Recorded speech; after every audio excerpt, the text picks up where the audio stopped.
Do you know the #1 cause of home fires and fire injuries is cooking? That's why it's important to educate everyone about fire safety in the kitchen. We're gonna pretend this is grease. Okay, that's enough. This thing is pretending to be the bono. Yeah. Can I? It's not all cleaned off. Yeah.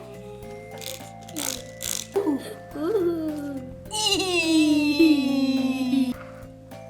No! It's a chemical one. We should keep paper towels and towels away from your burner.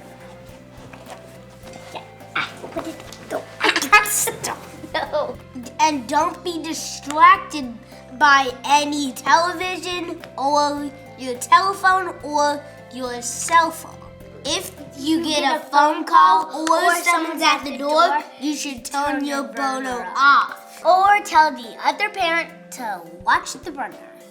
For more information on how you can serve up fire safety in the kitchen, please visit sparky.org. And remember, Cook with care!